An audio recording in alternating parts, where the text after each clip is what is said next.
Assalamualaikum warahmatullahi wabarakatuh. Salam dan bahagia. Perkenankan kami dari kelompok 3 ingin mempresentasikan hasil diskusi kami mengenai topik 2 yaitu Otoritas Jasa Keuangan atau OJK. Kelompok kami terdiri dari 1. Farda Samanta Edestia dengan NIM 2020017005 dan yang kedua saya sendiri Dini Fitrianingsih dengan NIM 2020017026 dan yang ketiga Watir Hadani dengan NIM 2020017149. Selanjutnya materi mengenai pengertian Otoritas Jasa Keuangan. Otoritas Jasa Keuangan atau OJK merupakan lembaga negara yang dibentuk berdasarkan Undang-Undang Nomor 21 Tahun 2011. Undang-undang ini berisi penjelasan tentang definisi, pengertian, serta aturan dan ketentuan yang diatur di Undang-Undang Otoritas Jasa Keuangan, penjelasan mengenai dasar hukum pembentukan, status independen, dan kedudukan OJK yang berfungsi menyelenggarakan sistem pengaturan dan pengawasan yang terintegrasi terhadap keseluruhan kegiatan di dalam sektor jasa keuangan. Otoritas Jasa Keuangan atau OJK adalah lembaga yang independen dan bebas dari campur tangan pihak lain yang mempunyai fungsi, tugas, dan wewenang pengaturan, pengawasan, pemeriksaan, dan penyidikan. Otoritas Jasa Keuangan atau OJK didirikan untuk menggantikan peran BPPMLK dalam pengaturan dan pengawasan pasar modal serta lembaga keuangan. Selain itu juga untuk menggantikan peran Bank Indonesia atau BI dalam pengaturan dan pengawasan bank, serta untuk melindungi konsumen industri jasa keuangan. Selanjutnya yaitu mengenai tujuan dari Otoritas Jasa Keuangan atau OJK. OJK dibentuk dengan tujuan agar keseluruhan kegiatan di dalam sektor jasa keuangan dapat 1. Terselenggara secara teratur, adil, transparan, dan akuntabel. Yang kedua, mampu mewujudkan sistem keuangan yang tumbuh secara berkelanjutan dan stabil. Dan yang ketiga, mampu melindungi kepentingan konsumen masyarakat. Untuk yang selanjutnya yaitu tugas dan juga wewenang dari Lembaga Otoritas Jasa Keuangan. Nah, jadi OJK ini memiliki tugas mengenai pengaturan dan juga pengawasan terhadap 3 kegiatan. Yang pertama yaitu kegiatan jasa keuangan di sektor perbankan, yang kedua ada kegiatan jasa keuangan di sektor pasar modal, dan yang ketiga yaitu ada kegiatan jasa keuangan di sektor perasuransian, dana pensiun, lembaga pembiayaan, dan juga pada lembaga jasa keuangan lainnya. Untuk yang pertama yaitu tugas OJK terhadap kegiatan jasa keuangan di sektor perbankan. Nah, pada kegiatan ini OJK memiliki tugas untuk yang pertama, OJK sebagai lembaga independen ini bertugas untuk menyusun sistem pengawasan seluruh bank yang beroperasi di Indonesia. Lalu yang kedua, OJK pun juga wajib untuk menegakkan hukum dalam sektor bank. Dan juga yang ketiga yaitu lembaga ini atau OJK ini bertugas untuk mengadakan pembinaan, pemeriksaan, dan juga pengawasan dalam sektor bank. Untuk yang kedua yaitu pada kegiatan jasa keuangan di sektor pasar modal. Nah, pada kegiatan ini OJK ini memiliki beberapa tugas, diantaranya yaitu untuk menyusun peraturan pelaksanaan di bidang pasar modal, lalu untuk melaksanakan protokol manajemen krisis pada pasar modal, lalu untuk menetapkan ketentuan akuntansi di bidang pasar modal, dan melaksanakan penegakan hukum di bidang pasar modal, dan juga yang lainnya masih ada banyak.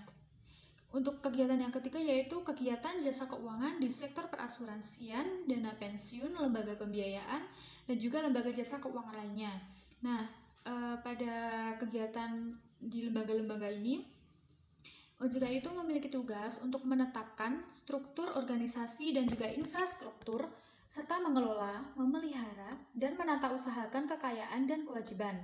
Selain itu, OJK juga bertugas untuk menetapkan peraturan mengenai tata cara pengenaan sanksi sesuai dengan ketentuan peraturan perundang-undangan pada sektor jasa keuangan. Nah, dalam melaksanakan tugas pengaturan ini, OJK memiliki beberapa wewenang. Di antaranya yaitu untuk menetapkan peraturan pelaksanaan undang-undang, menetapkan peraturan perundang-undangan pada sektor jasa keuangan, menetapkan peraturan dan keputusan OJK, menetapkan peraturan mengenai pengawasan pada sektor jasa keuangan, menetapkan kebijakan mengenai pelaksanaan tugas OJK, menetapkan peraturan mengenai tata cara penetapan perintah tertulis terhadap lembaga jasa keuangan dan pada pihak tertentu. menetapkan peraturan mengenai tata cara penetapan pengelolaan statuter pada lembaga jasa keuangan, menetapkan struktur organisasi dan infrastruktur, serta mengelola, memelihara, dan juga menata usahakan kekayaan dan kewajiban. Lalu yang terakhir yaitu menetapkan peraturan mengenai tata cara pengenaan sanksi sesuai dengan ketentuan peraturan perundang-undangan pada sektor jasa keuangan. Selain dalam tugas pengaturan, OJK ini juga memiliki beberapa wewenang dalam melaksanakan tugas pengawasan. Di antaranya yaitu menetapkan kebijakan operasional pengawasan terhadap kegiatan jasa keuangan. Lalu untuk mengawasi pelaksanaan tugas pengawasan yang dilaksanakan oleh kepala eksekutif. Lalu untuk melakukan pengawasan, pemeriksaan, penyidikan, perlindungan konsumen, dan juga tindakan-tindakan lain terhadap lembaga jasa keuangan, pelaku dan atau penunjang kegiatan jasa keuangan sebagaimana dimaksud dalam peraturan perundang-undangan pada sektor jasa keuangan. Lalu untuk memberikan perintah tertulis kepada lembaga jasa keuangan dan atau pihak-pihak tertentu. Lalu untuk melakukan penunjukan pengelola statuter, menetapkan penggunaan pengelola statuter, menetapkan sanksi administratif terhadap pihak yang melakukan pelanggaran terhadap peraturan perundang-undangan pada sektor jasa keuangan. Selanjutnya, wewenang yang terakhir yaitu memberikan dan atau mencabut tentang beberapa hal ini. Di antaranya yaitu mengenai izin usaha, izin orang perseorangan, efektifnya pernyataan pendaftaran, surat tanda terdaftar, persetujuan melakukan kegiatan usaha, pengesahan, persetujuan atau penetapan pembubaran, penetapan lain sebagaimana dimaksud dalam peraturan perundang-undangan di sektor jasa keuangan. Selanjutnya ada Dewan Komisioner. Dewan Komisioner adalah pimpinan tertinggi OJK yang bersifat kolektif dan kolegial. Dewan Komisioner beranggotakan 9 orang anggota yang ditetapkan dengan keputusan Presiden. Susunan Dewan Komisioner sendiri terdiri atas yang pertama, seorang ketua merangkap anggota, yang kedua, seorang wakil ketua sebagai ketua komite etik merangkap anggota, yang ketiga, seorang kepala eksekutif pengawas perbankan merangkap anggota, yang keempat, seorang kepala eksekutif pengawas pasar modal merangkap anggota, yang kelima, seorang kepala eksekutif pengawas perasuransian, dana pensiun, lembaga pembiayaan, dan lembaga jasa keuangan lainnya merangkap anggota. Yang keenam, seorang ketua Dewan Audit merangkap anggota. Yang ketujuh, seorang anggota yang membidangi edukasi dan pelindungan konsumen, seorang anggota ex officio dari Bank Indonesia yang merupakan anggota Dewan Gubernur Bank Indonesia, dan yang terakhir, seorang anggota ex officio dari Kementerian Keuangan yang merupakan pejabat singkat SLO 1 Kementerian Keuangan. Bank Otoritas Jasa Keuangan terdiri di antaranya Bank Sentral Asia, Bank Mandiri, Bank Permata, Bank Negara Indonesia, Bank Rakyat Indonesia, Bank OCBC NISP, Bank Bukopin, Bank CIMB Niaga, Bank Tabungan Negara, Bank Mega, Bank Danamon, Bank Tabungan Pensiun Nasional, dan yang terakhir ada Bank Internasional Indonesia.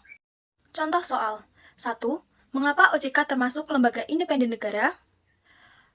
OJK adalah lembaga yang bebas dari campur tangan yang lainnya. Segala keputusannya tidak akan diganggu-gugat oleh pemerintah dan tetap disesuaikan dengan peraturan perundang-undangan negara kita. Nah, pemerintah mempercayakan tugas pengawasan sektor keuangan kepada OJK sepenuhnya. Maka dari itu, OJK termasuk dalam lembaga negara yang bersifat independen. Dan yang kedua, ada apa wewenang yang dapat diambil oleh OJK apabila terdapat lembaga jasa keuangan yang berpotensi merugikan masyarakat. Jadi, apabila terdapat lembaga jasa keuangan berpotensi merugikan masyarakat, OJK dapat mengambil wewenang dengan cara meminta lembaga jasa keuangan untuk menghentikan. Terima kasih. Sekian presentasi dari kelompok kami, kurang lebihnya mohon maaf. Wassalamualaikum warahmatullahi wabarakatuh.